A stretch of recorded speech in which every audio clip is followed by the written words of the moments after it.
Buxheti është para kolapsit, ndërsa qeveria është e fokusuar të gjejë burime të reja për huamarrje, duke krijuar një borxh të ri prej 2.5 miliard eurosh, alarmon kështu kryetari opozitares LSDM Venko Filipçe, duke theksuar se huamarrja e fundit prej 260 milion eurosh tregon rënje të kredibilitetit të shtetit dhe rrezik për rejtingun kreditor. Сиромаштијата расте, стапката достигна 27,9% во првата година од владењето на ВМРО групата.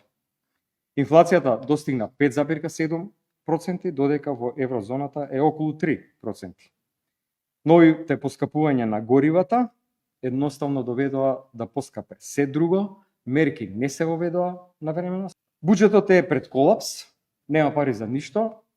Едноставно владата е фокусирана да најде нови извори за задолжување. Јавниот долг е зголемен, за само 2 години генериран е нов долг од 2,5 милиарди евра. Пари кои што ќе ги враќаат кој знае колку следни генерации. Kreu Social-Demokrat tha po ashtu se shporta sindikale ka arritur në 69.000 denar, gjë që e bën të pamundur jetesën me paga minimale dhe se rreth 160.000 punëtor marrin paga deri në 30.000 denar, duke theksuar se mungojnë reformat që do të cilin fonde më të mëdha dhe progres drejt integrimit evropian.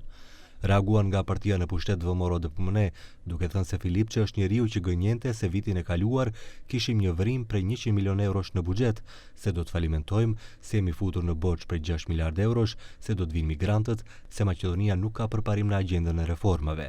Por sipas DPMNE-s, në fakt nuk ka se për çfarë nuk ka gënjyer Filipçe. Kur Filipçe mban leksione në ekonomi, kujtojmë kur ai ishte ministër, në vend të kujdesit për qytetarët, kujdesej për xhepin e tij përmes anekseve për spitalet modulare. Blerjen e vaksinave Covid për 3 herë më shtrejt e ka futur shtetin në borxh bashkë me Zaevin dhe Kovacevskin për gati 5 miliard euro, ndërsa paga dhe pensionet stagnonin. Tani kohët janë krejtësisht të kundërta, VMRO DPMNE kujdeset për qytetarët. Së fundmi është intensifikuar përplasja politike mes LSDM-s dhe VMRO DPMNE-s me akuzat të ndërsjella për menaxhimin e buxhetit, borxhit publik dhe politikave fiskale.